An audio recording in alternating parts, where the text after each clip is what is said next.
PPP మోడల్లో వైద్య కళాశాలల నిర్మాణాన్ని వ్యతిరేకిస్తూ జగన్ గవర్నర్ను కలవడంపై టీడీపీ రాష్ట్ర అధ్యక్షుడు పల్లా శ్రీనివాస్ మండిపడ్డారు. పీపీపీపై జగన్ ప్రజల్లో అపోహలు సృష్టిస్తున్నారని ఆగ్రహం వ్యక్తం చేశారు.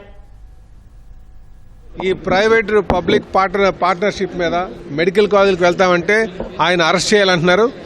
ఏదైతే వాళ్ళు చాలా గొప్పగా వాళ్ళ తండ్రి గారు పెట్టారని ఆరోగ్యశ్రీ చెప్తున్నారో, మరి ఆ రోజు ఎందుకు ప్రైవేట్ హాస్పిటల్లో ట్రీట్మెంట్ చెప్పారు? ఆ రోజే గవర్నమెంట్ హాస్పిటల్లోనే అన్ని ట్రీట్మెంట్లు అందాలని చెప్పొచ్చు కదా. జగన్మోహన్ రెడ్డి గారి విషయాల్లో రెండు విషయాలు మీరు గమనించాలి. లాస్ట్ టైం వఫ్స్ బిల్లో కూడా ఇక్కడ వచ్చి వఫ్స్ బిల్కి వ్యతిరేకమైన స్టేట్లో చెప్తారు, కేంద్రంలో వచ్చి వఫ్స్ బిల్కి సహకారం అందిస్తారు. ఇలాగే ఇక్కడ కూడా ఇక్కడ పీపీపీ వ్యతిరేకం అంటున్నారు, కేంద్రంలో వచ్చి వాళ్ళు సహకారం అందిస్తున్నారు. సో ఇలాంటి ద్వంద్వ వైఖరులు మానుకోవాలి. ఈ రాష్ట్రానికి సంపద సృష్టించాలంటే పెట్టుబడులు రావాలని ఆలోచన చేసి ముందుకు వస్తుంటే వాళ్ళని ఇలా భయాందోళనకు గురి చేయడం మంచి పద్ధతి కాదు. గత 5 సంవత్సరాలుగా కూడా వీళ్ళు ఈ ఒక్క ఇన్వెస్టర్ని కూడా ఉంచలే.